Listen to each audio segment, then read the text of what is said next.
आखिर राहुल गांधी के बयान से इतनी खलबली क्यों मच गई है? उन्होंने बहुत सारी बातें की, लेकिन जो उनकी सबसे बड़ी बात यह है कि उन्होंने कहा कि इंडिया स्टेट के खिलाफ हम लोग लड़ रहे हैं। आखिर उन्होंने ऐसा क्यों कहा? वो आरएसएस से लड़ रहे हैं, वो बीजेपी से लड़ रहे हैं और इंडिया स्टेट के खिलाफ वो लड़ रहे हैं क्योंकि जो बीजेपी है उसके जो मंत्री हैं, उसके जो सांसद हैं, वो इसका इस्तेमाल करके वो बोल रहे हैं, जनता में ट्वीट कर रहे हैं कि ये देश के खिलाफ बोल रहे हैं। यानी जो हमारा मीडिया है उसने यहाँ तक कर दिया कि ये विवादित बयान है। यानी मोहन भागवत जी कुछ भी कहें वो विवादित बयान नहीं है, लेकिन अगर राहुल गांधी ने इस पर प्रतिक्रिया दी, जो संविधान से जो देश चलता है वो विवादित बयान है।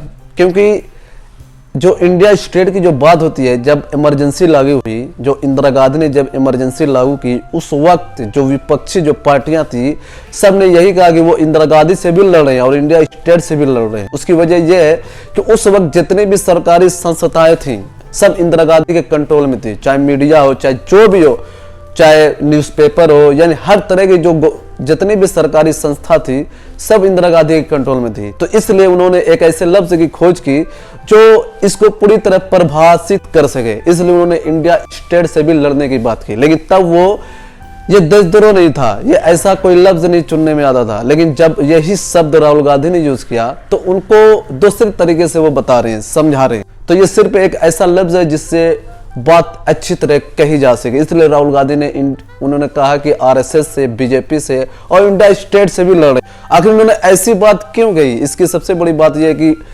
मोहन भागवत जो आरएसएस के चीफ हैं, उन्होंने इंदौर के एक रैली में कहा था राम मंदिर की प्राण प्रतिष्ठा हुई, उसी दिन देश ने असली स्वतंत्रता देखी। यानी उससे पहले दुश्मनों ने भारत पर हमला किया, उसके बाद ये पहली ऐसी स्वतंत्र थी जो पूर्ण रूप से जो है स्वतंत्र लगी उनको।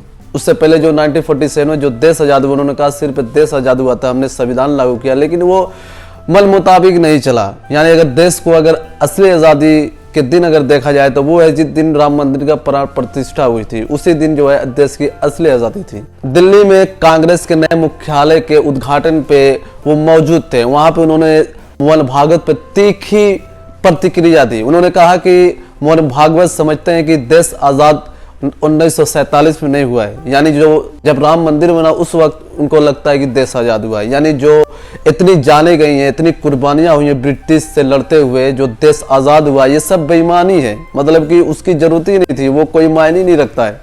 उन्होंने कहा है कि ये हर 2 दिन बाद ऐसा बयान देते हैं देश के बारे में जैसे नॉर्मल चीजें, इतना दुस्साहस है उनके अंदर कि वो हर दिन ऐसा बयान देते रहते हैं। राहुल गांधी जी ने कहा कि अगर यही बयान वो किसी और देश में देते तो वहां पे उन्होंने देशद्रोह का मुकदमा चलता।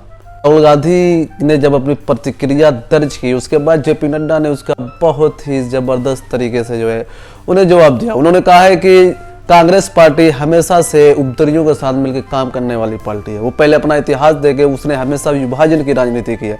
आप ये ट्वीट भी उनका देख सकते हैं, जेपी नड्डा जी का। उन्होंने कांग्रेस को घेरने की कोशिश की, लेकिन उसके बाद जो उसके बहुत से प्रवक्ता हैं बीजेपी के जिन्होंने बुरी तरह इसकी आलोचना की।